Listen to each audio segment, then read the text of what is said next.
மட்டக்களப்பு மாவட்டத்தில் தும்பலாம் சோலை என்கிற குக்கிராமத்தை சேர்ந்த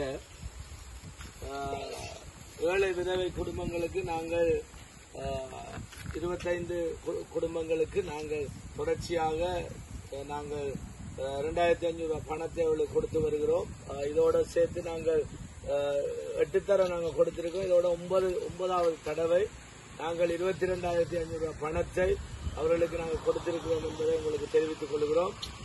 இந்த பகுதியிலே இப்போது தற்போது மிகவும் கஷ்டமான சூழ்நிலையில மழை வந்து அவர்கள் தொழில் செய்ய முடியாத நிலையில பயிர்கள் போட முடியாத நிலையில இருந்து தற்போதைக்கு அவர்கள் இப்பொழுது கஷ்டத்தில் தான் வாழ்ந்து கொண்டிருக்கிறார்கள். அன்றைக்கு அன்றாட சாப்பிடுவதற்கு கூட அவங்க கஷ்டத்தில் இருக்கிறாங்க.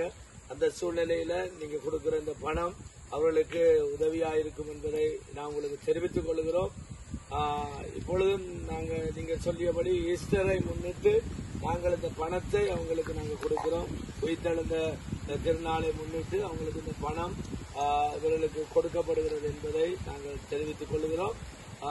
30/3/2024 இன்றைக்கு நாங்கள் இந்த ஈஸ்டருக்காக இந்த பணத்தை கொடுக்கிறோம் என்பதை திரும்பவும் உங்களுக்கு கூறிக்கொள்கிறேன். அதோடு கூட இந்த இடத்துல இன்னும் 2 பேர் நிற்கிறாங்க. அவர்களும் கஷ்டப்பட்டு இருக்கிறார்கள் என்பதை தெரிவித்துக் இந்த உதவிக்காக நாங்கள் நன்றி செலுத்துகிறோம். இங்கே இருக்கிற இந்த விதவை குடும்பங்களும் உங்களுக்கு நன்றியையும் வாழ்த்துக்களையும் தெரிவித்துக் கொள்கிறார்கள் என்பதை உங்களுக்கு நாங்கள் மீண்டும் தெரிவித்துக் கொள்கிறோம். நன்றி.